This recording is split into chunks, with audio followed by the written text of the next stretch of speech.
बहुत पुरानी बात है। एक विशाल जंगल में बहुत से पशु पक्षी रहा करते थे।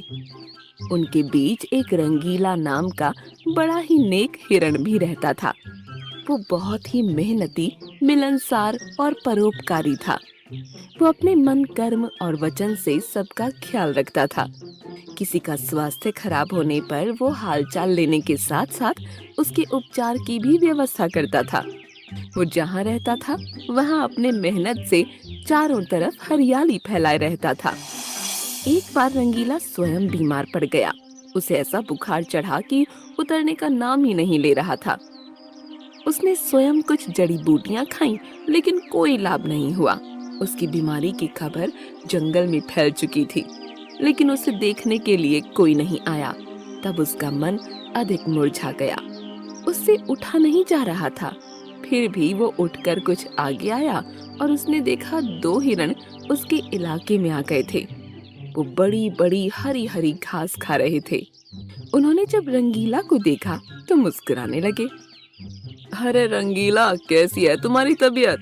हम तो तुमसे ही मिलने आए हैं, तुम्हारा हालचाल जानने आए हैं। हाँ रंगीला, हमने सुना तुम्हारी तबीयत बहुत खराब है, तो हमसे रहा नहीं गया, इसीलिए चले आए हैं। अब बताओ कैसी तबीयत है? तबीयत में कुछ फर्क नहीं आया है, अब कोई दूसरी दवा लेनी पड़ेगी। हाँ हाँ, अच्छी दवा लेना, अपना ख्याल रखना। तुम आराम करो, हम चलते हैं।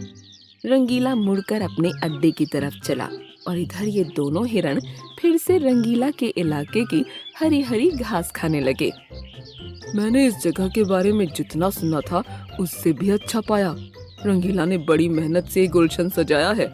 चारों तरफ हरियाली ही हरियाली है। देखकर और खाकर तबीयत हरी हो गई।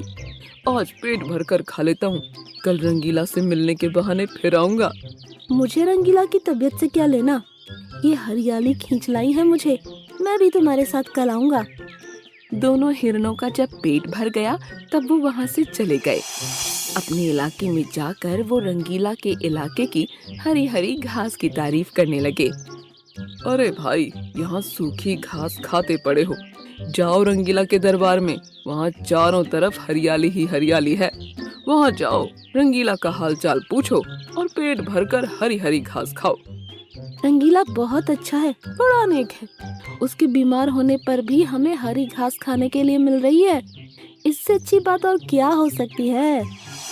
बहुत सारे हिरणों की टोली बन गई और सब रंगीला के पास पहुंच गए उसका हालचाल पूछने। पहले तो रंगीला को इस बात की बड़ी खुशी हुई कि कितने सारे लोग उसका हालचाल जानने के लिए आ गए। उसके बाद का नजारा देखकर उसका सर ही चकरा गया। सारे हिरण उसके इलाके की घास खाने में जुट गए थे। कुछ हिरण फल भी खा रहे थे। उनके पास सर उठाकर इधर उधर देखने की भी फुर्सत नहीं थी। रंगीला बेचारा मन ही मन सोचने लगा कि ये लोग मेरे पास 2 घड़ी भी नहीं रुके और घास खाने के लिए जुट गए। अब यही हाल रहा तो मेरे इलाके की सारी घास साफ हो जाएगी। मेरे खाने के लिए भी कुछ भी शेष नहीं बचेगा। कुछ देर बाद रंगीला का एक मित्र मोनू भालू आ गया। उसे आने में देर हो गई थी। माफ करना दोस्त, मैं तुम्हारे लिए औषधि की तलाश में गया था और मुझे बहुत दूर जाना पड़ा। औषधि तो मिल गई, लेकिन आने में देर हो गई। इसे तुम खा लो और जल्दी से ठीक हो जाओ। रंगीला ने औषधि खाई और उसे कुछ समय के बाद आराम मिलने लगा। उसका दोस्त मोनू उसके साथ ही रुका रहा। 2 दिन के बाद रंगीला की तबीयत ठीक हो गई, लेकिन उसके खाने के लिए न घास बची थी न कोई फल बचा था। उसकी सारी मेहनत पर पानी फिर गया था। वो उदास हो गया। दोस्त रंगीला, मैं जानता हूँ ये मतलब का संसार है। ज्यादातर सब दोस्ती का दिखावा करते हैं, सब अपने फायदे की सोचते हैं। तुम चिंता मत करो, हम दोनों मिलकर गुलशन सजाएंगे, एक नई दुनिया बनाएंगे।